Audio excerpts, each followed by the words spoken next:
Bom, companheiros, nós temos aí um conjunto de questões importantes, né, da semana.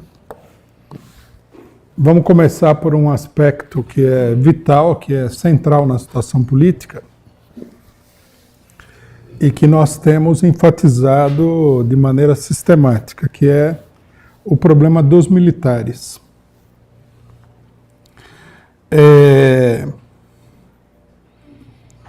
Quando nós começamos aqui a discutir o problema do golpe de Estado contra a presidenta Dilma Rousseff, na época foram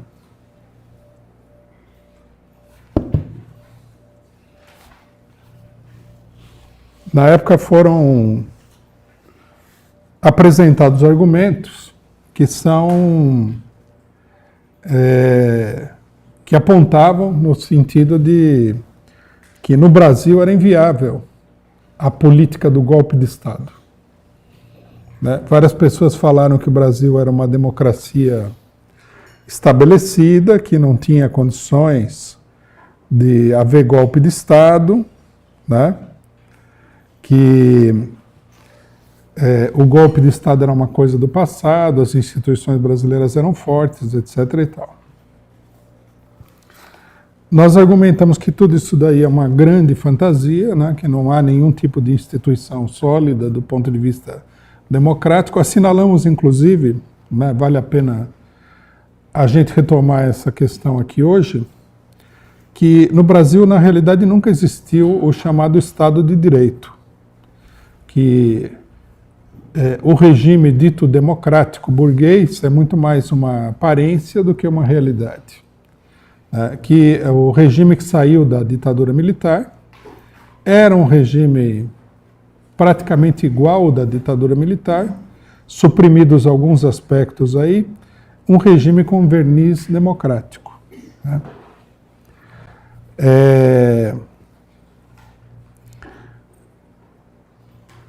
A maior parte das pessoas não levou em consideração isso daí, viviam embalados pela ilusão da solidez da democracia.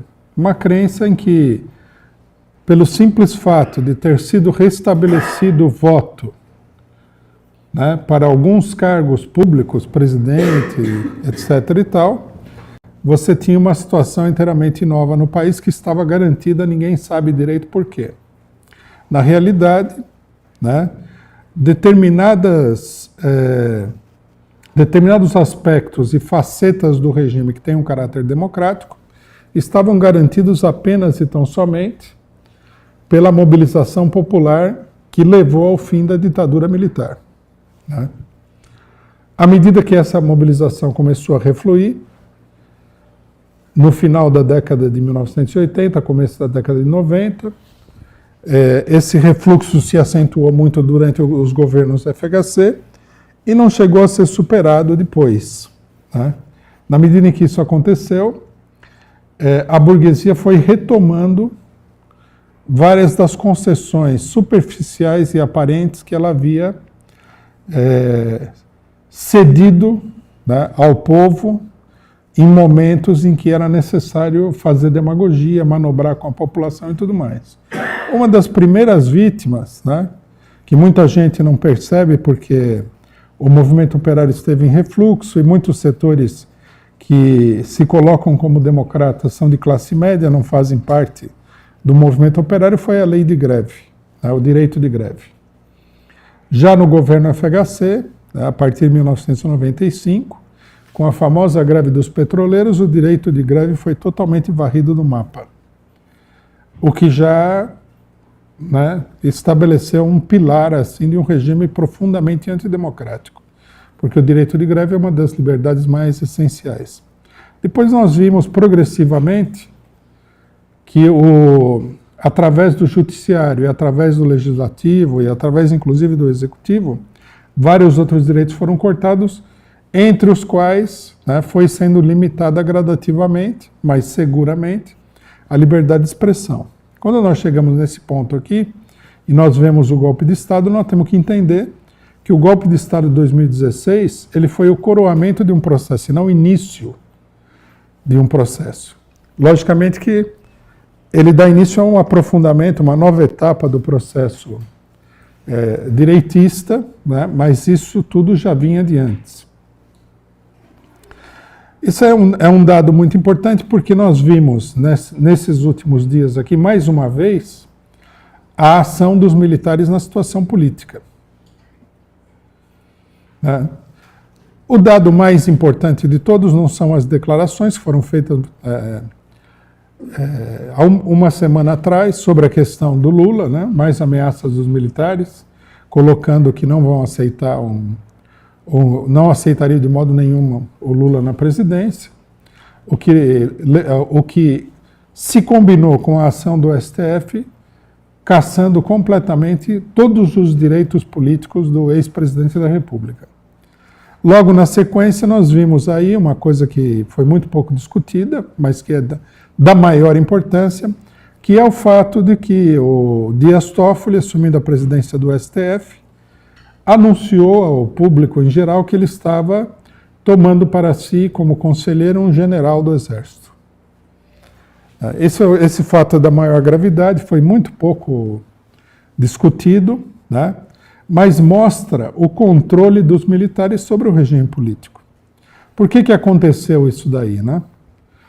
Isso aconteceu pelo seguinte: o Dias Toffoli é um elemento que foi indicado para o STF pelo PT. E, portanto, nessa qualidade, ele é visto, apesar de ele ter votado de maneira direitista muitas vezes, ele é visto como um elemento esquerdista do STF. Ele não é daqueles elementos que já estão cooptados pela direita. Então, para evitar qualquer coisa, e particularmente evitar que se coloque o problema da segunda instância, que poderia levar à libertação do Lula e de várias outras pessoas, que se coloque o próprio problema da libertação do Lula e tudo mais, colocaram um cão de guarda ao lado dele para controlar as ações do STF. Nós sabemos que o presidente do STF tem um grande poder político, né? Ele pode colocar na pauta ou não determinadas matérias, né? Num certo sentido, ele controla o andamento dos processos no STF. Então, os militares deram um verdadeiro golpe de Estado, não há dúvida nenhuma de que houve uma pressão para que ele só assumisse a presidência do STF se ele estivesse ali controlado por um militar. Então, os militares, num certo sentido, assumiram eles mesmos a presidência do STF. O juiz designado para cumprir esse papel não tem liberdade de atuar, né, e atua debaixo da fiscalização e do controle direto dos militares. É gravíssimo porque isso equivale a nada mais, nada menos do que a militarização do STF. Mostra a profundidade da crise que nós estamos vivendo, mas mostra também como a direita está se apoderando das instituições políticas, né? O país se encaminha muito claramente para um regime de caráter ditatorial e já se encontra baixo a tutela dos militares. Todo mundo sabe, nós denunciamos aqui inúmeras oportunidades, que o general Sérgio Etchegoyen é o verdadeiro homem forte dentro da presidência da República, é quem dá sustentação para um governo que está totalmente falido, né? Está levando esse governo para terminar o mandato e ser substituído nas eleições. Então nós já temos aí um controle militar do executivo e nós temos aí agora o controle militar praticamente direto, né, da mesma forma que acontece no executivo, do STF. Né? O que está faltando, né, a próxima etapa, vai ser o completo estrangulamento do Congresso Nacional, que apesar de ser composto por uma cambada de vigaristas, como a gente viu, mesmo assim é difícil de controlar. Hoje saiu no jornal o Globo uma entrevista do Paulo Guedes, né, que é o assessor econômico do Bolsonaro, um homem da direita liberal, né? ele não é bolsominion, ele é mais um homem da direita tradicional. E ele, curiosamente, apesar de não ser a área dele, ele apresenta uma proposta inovadora para o funcionamento do Congresso Nacional, que é o seguinte: embora os eleitos sejam eleitos individualmente e a campanha seja feita em nome do candidato, na hora desse candidato individual, eleito individualmente, votar no Congresso Nacional, ele perderia totalmente o poder de voto. A maioria do partido determinaria qual é o voto dele. Então não haveria voto dissidente em nenhuma bancada. Quer dizer, o Congresso Nacional não é eleito por bancada, não é eleito por partido, não é eleito por lista de candidatos. Mas na hora de votar dentro do Congresso, os eleitos seriam obrigados a votar de acordo com a decisão da maioria da bancada, ou seja, conhecendo bem o Congresso Nacional, a votação seria de uma cúpula. Então, nós teríamos um Congresso Nacional que, na realidade, se reduziria aí a, sei lá, na melhor das hipóteses, a 15 ou 20 pessoas, que decidiriam tudo em nome de todo mundo. Essa é a proposta.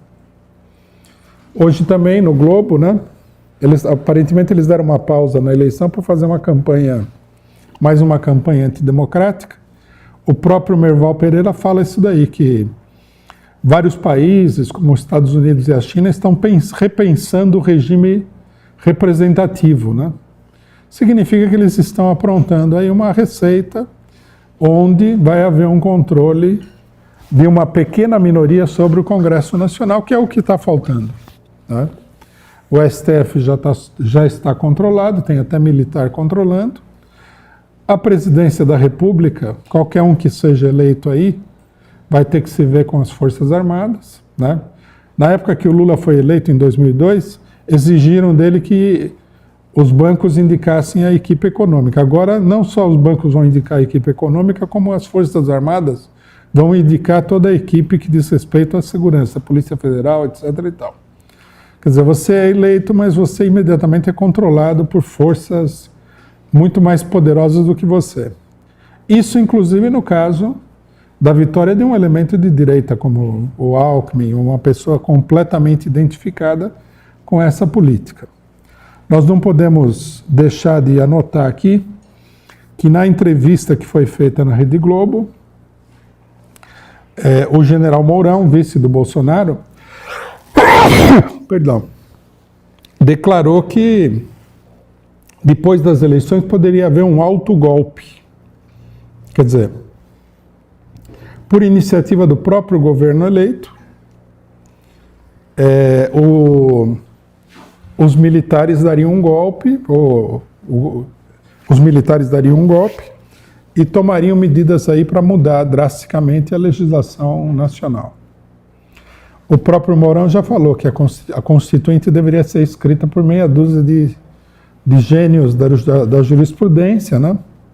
Então nós temos aí todo um leque de questões que visivelmente não saem da cabeça de um indivíduo atormentado aí por ideias direitistas, porque o próprio jornal O Globo, que é o órgão de comunicação mais poderoso do país, verdadeiro porta-voz do setor mais importante da burguesia nacional e internacional no Brasil, faz eco com essas afirmações. O Congresso de 12 pessoas, a Constituinte de 12 pessoas, né, o STF dominado pelos militares, o governo dominado pelo gabinete militar do Etchegóin, etc. e tal.